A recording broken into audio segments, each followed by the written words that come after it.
Hey, what's up everybody? This is your girl Miss P. I hope that you're doing fabulous. I'm doing great. As you can see, I'm real bubbly and pow! You know, I'm ready to go. As you can see, I have my hat on because I just got home from running some errands and I went from the gym, back home, took a shower, went back out. So my hair is still damp. I haven't worn this hat in a long time and I actually really like it.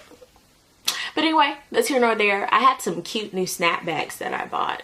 I'm not a hat person, but you know, it might just do. Be sure to like this video while you're watching. I really appreciate it. I have so much to cover. Some updates for me. Peace, love, and all that good stuff. The live stream, it's every Thursday at 8 o'clock. Thank you guys for all the love and support with that. And it's just been an awesome ride. Episode 8 is this coming Thursday. And if you haven't seen the last episodes, it'll be like down below so you can check them out. Untitled Foolery is every Sunday on the WYSHN channel. So I've been doing some crazy stuff over there and more stuff to come. And I'm really excited about that. I want to talk about some new music that has been up because I'm gonna hit on reality TV reunions in the latter part of this program. Luke James, I Owe You. I was watching 106 & Park. Well, I was flipping through the channels the other day and 106 & Park was on and I was like, oh my god, really? I haven't watched 106 & Park ever since. No, I've watched it since Roxy and Terrence J were on it. But all these new characters that they have up there, I can't. I only enjoy Miss Mikey. Only. I saw that Luke James was up there and he just always pulls at my heartstring and I love him. If you haven't downloaded his mixtape, something's going on with your life. So definitely check it out. If you haven't heard the song, you can hear it over on my website. All these songs I'm going to talk about, you can check them out on my website, MissPtv. But I love that song. I know I listen to it at least 2 times a day. Yeah. I love Fantasia's new song, Without Me. Matter of fact, give me a second. I love this song and it's featuring Missy, Elliott, and Rowland. I know, I wasn't surprised with Missy Elliott because they worked together in the past, but Rowland, I was like, Kelly Rowland? Like, motivation. That Kelly Rowland? Okay, I see. That's different. Crazy thing on this song, she was not hollering. Y'all know Fantasia, she be doing all that. Sometimes she don't need to do all that. And she was like in the pocket on this song. She was real laid back. I was waiting for her to holler, squall, do something. She didn't do none of that. Even on her little note that she did at the end, she was just like, I'm just gonna give you a little bit. I liked it. Her album, Side Effects of Me, I believe it's called, comes out this upcoming Tuesday, and I'm really excited about it. Ladies love Cool James and Brad Paisley. They came out with a song entitled Accidental Racist. As soon as I heard the title of the song, I was like, Lord Jesus, just keep me near the cross when I hear this song, because with a name such as Accidental Racist, you're already offending me just off the top. But put them two together, it was too much. I'm not even going into this history lesson because you should have paid attention in American history. A lot of people have a misconception of American history.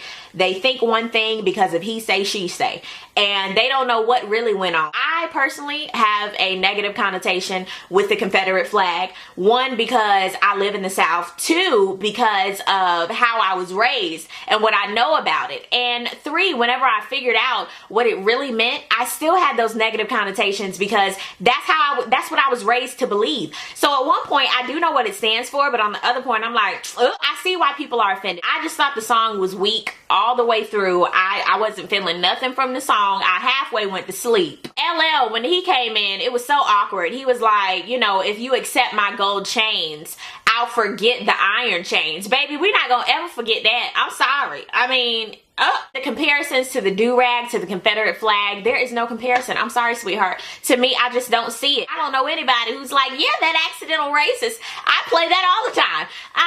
I don't. I mean, I'm gonna forget it anyway, so whatever. What y'all think? Put it at the bottom. I want to hit on some mixtapes that have come out. Cassie, yes, Cassie, bless her. She came from under Diddy's rock. She has a new mixtape. It's entitled Rockabye Baby, aka Cassie and Friends. The mixtape, it's all right. I was just like, okay, Cassie, I see you. I was expecting something totally out of the woodwork, but she was rapping and trying to do things that I really didn't care for. But you know, Cassie, she ain't never been no songstress like that, so I don't know what I was expecting. Big Crit, I love me some him. He has a new mixtape. It's called King Remembered, and I love it. It's great. Get into him if you haven't already. I mean, the beats are crazy. I listen to it while I'm at the gym.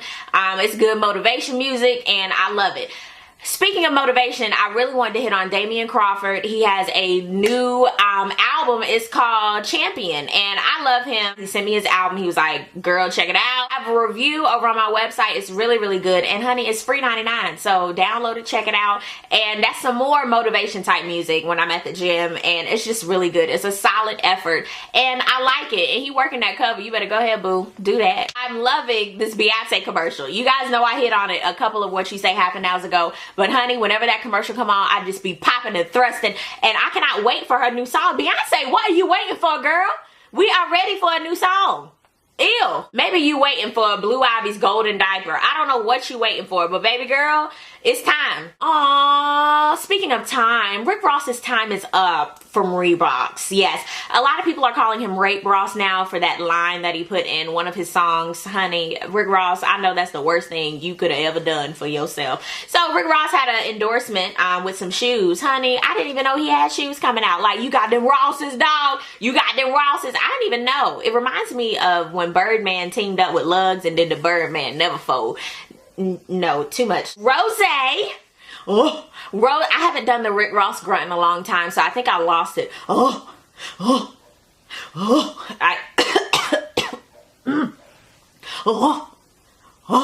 think I lost it. Oh my God, I haven't done it in so long. I think I lost the Rick Ross grunt.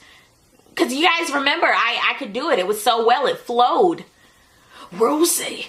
Oh, I can't. I think I lost it. I'm gonna have to work on that tonight. I don't feel bad for him. I really don't. I mean, people think they can say whatever they want and nobody's gonna find out. Honey, these rappers, these entertainers, they are not invincible. So Rozay, that's what you get, Playboy. And the reason why they dropped him is not because of the lyric. They dropped him because Rick Ross just brushed it off like, yeah, I mean, she popped a molly, she was sweating. Woo! Rozay, you need to have some sort of compassion. These companies will drop you in a heartbeat, baby boy. So I hope that is something that these rappers can take note of. And anybody, you just can't say what you want to say if you are on a platform such as that and expect no repercussions for your actions. Like, it doesn't work like that, Puddin'. How about Beyonce and Jay-Z can't go on no vacation? They went to Cuba, okay?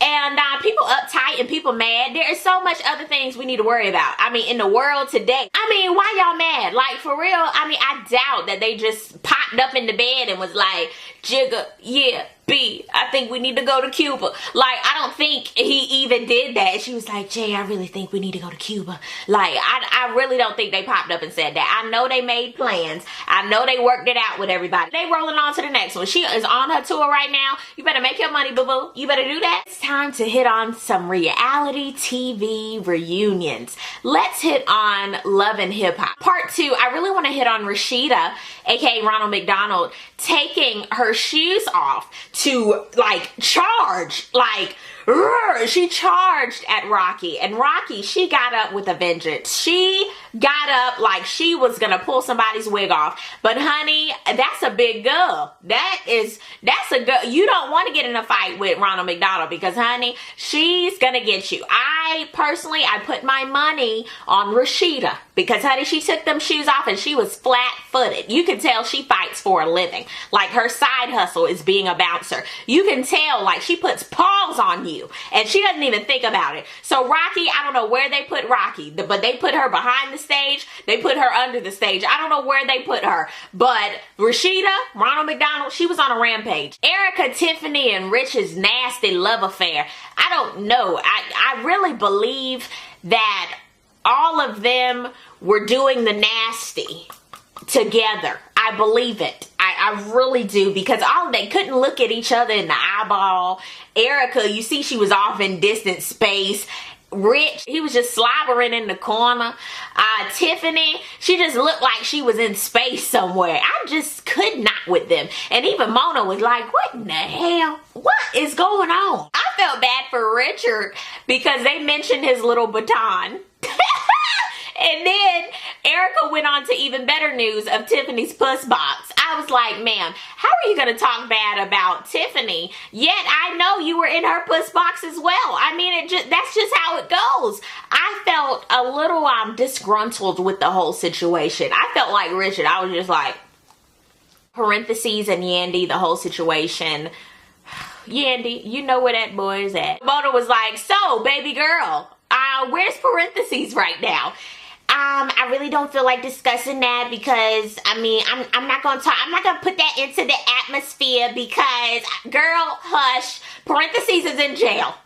Don't act like you don't know. You Lego'd those egos and you sent him off to that penitentiary. And good night. Which leads me to Teeth and Joe Budden. This picture.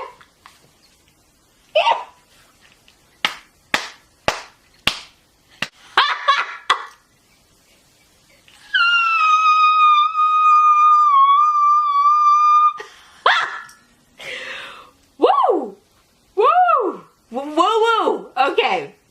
Get together, Tara. That was a punk move from Teeth. Teeth, you know better than that, Teeth. You really do. I mean, just popping somebody on the head. Like, I felt better for Tahiri when she clocked Teeth in the mouth. I hope that knocked the teeth back a little bit. Man, that was a punk move, dog. And shout out to Joe Budden for just being so calm, eerily calm about the situation. He was like, I felt as though. Here's what Teeth said in the whole situation. He was like, but I'm feeling, you know, I will not be disrespected at all.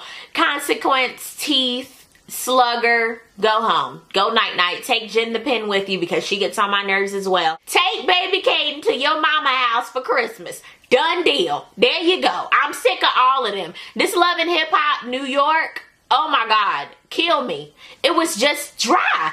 It was too much. I want to hit on Iyanla and how she kind of fixed DMX's life. DMX has since said that Iyanla didn't fix nothing. She made his life worse. Iyanla, girl, Peaches, girl, you knew better than to go up there with Earl. You knew better. He personally wanted to be on the show because he said he needed help from being with so many women. Iyanla flat out said, well, baby, you can't control your appendage. He's still married, but he's been separated from baby girl for about 7 years now. His son, I really felt bad for his son, though, when he came up on the show and how he has some of his daddy's ways with anger. And he was really, really damaged. And I felt so bad for their relationship. But DMX, like, he wasn't sober at the time, I don't believe. And until he is clear, like, in the mind, his son only asked for him to be sober. Like, could he be clean? Like, and he was like, well, I guess I'm gonna see you at my funeral. And I was like, dang, like, he is really some damaged goods. And all you can do for those type of people is just pray for them. He is really wrestling with some inner demons that Iyanla, baby girl, you can't fix that life. You can't. You cannot change people. You can only change their environment. And if they want to change, they'll do it. I don't care if you even bring their kids into play. If they are mentally sabotaged and stuff is in their brain just circulating, nobody can get in because it's murky water up in there. Iyanla, she left that like, damn, whatever. Like, when he told her, bitch, shut the fuck up, I was like, oh, shit. And Iyanla, you could tell Iyanla real hood, cause she was like, oh, like you could tell she was about to go crazy, but she was like, no, let me bring this down. This is my show. You will not talk to me ever again. And I was like, okay, Iyanla, I know what you really want to say, cause she had to compose herself. So, you can't fix that life, baby. You cannot. So next week, she's going to have a Fix My moment with Sheree from Real Housewives of Atlanta and her husband. So we'll see how that goes. Life with Latoya Jackson, that came on right after Iyanla Fix My Life. Honey, I can't with Latoya. I cannot mock her laugh. I just want to know where she getting that A-Rab money from, because girl is balling. I was like, dang, Latoya, is that old Jackson variety show money when y'all were on the wall? Did Michael break you off a little something, or were you getting real good Trump checks? I want to know, because they kept you up there for a long time, and I know you got a good check when Nene called you Casper the Ghost. It really looked like Mama Katie, the Jackson's mama, just wanted to tell Latoya when they were on that bus, Latoya, shut the hell up. Like the way she looked at her. Latoya had the nerve to ask how everything started in Gary. Like, girl, I even know your family history. I watched the Jacksons in American Dream 11 times. I know exactly what happened. And girl, I know you done caught it on Centric, VH1, somewhere. They even showed it on BET one time. Girl, I know you have a special collector's edition of that movie. Get it in on your history, girl. Speaking of Casper the Ghost, I would have hit on the Real Housewives of Atlanta Part 2 reunion. Honey, if Nene Leakes didn't show her whole ass. In the beginning, Nene was hitting on how she was shocked at these girls and how they were doing such things on national television. Girl, you knew better to not go crazy on this season. They're gonna cut them checks up. You know better. People know what to do in certain situations. And Nene knew in order to rise to the top in this reality show, she had to be real extra or she was gonna get the boot. They also hit on Greg and, oh, y'all are back together. And I was like, Greg ain't going nowhere. Greg knew better. She getting them good checks now. He ain't going nowhere. Like, he was in there like swimwear. He was stuck on her like white on rice this whole season. So, Greg know better. People know exactly what they doing. And y'all, okay, y'all should just stay together. I'm just saying, didn't nobody want y'all. Oh, God, I don't know what happened with Kandi and Nene. I mean, they were just back and forth, and here was Kandi. I didn't say nothing like that because, And Nene, you knew good and damn well you were flirting with Uncle Ben. You knew good and well you were flirting with Cynthia's husband. You knew that. And of course, Cynthia not gonna say nothing because you her meal ticket. You know when Phaedra is about to lie because she's gonna say, well, to be honest, or in all actuality, she uses all these nice little introductions. And you know she about to lie. You know she about to lie. Nene said, and Phaedra, you are dirty. You just dirty. And I was like, Nene, you dirty too, girl. You up under all that makeup and Vaseline on them kneecaps. You dirty too. Oh, I live for Nene calling Sheree nose. I loved it. And I love when she called Kim wig, honey. I loved it. I live for all of these little Nene-isms, Phaedra-isms, Cynthia-isms. Kenya had some good isms this season, and everybody else, they were just a little dry. Was anybody else kind of confused when Phaedra and Nene were going back and forth? I was so confused. I was like, where was I at? Because I don't remember this. Like, they were bringing up the past with her sisters and different things. I tuned out because I just couldn't follow it. I was like, y'all go to bed with that. Y'all spent 20 minutes talking about this foolery, and I personally do not have time for it.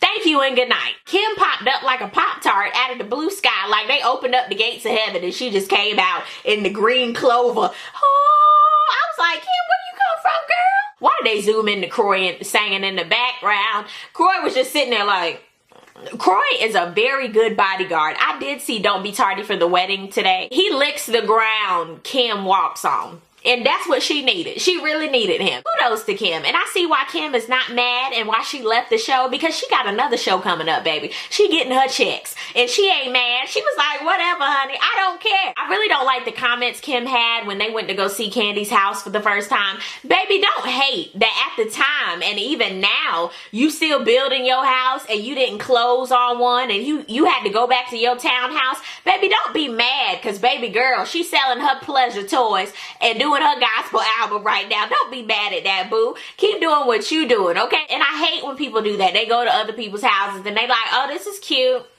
This all right. Whatever. This ain't all that. Baby, you don't have to live there. Be happy for somebody and keep it moving.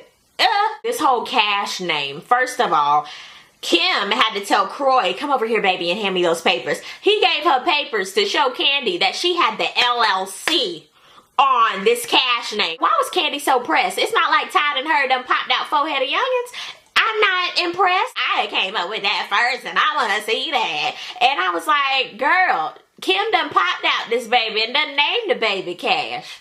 That's it. Candy, she can name her baby Dollar Bill. She can name it Yen.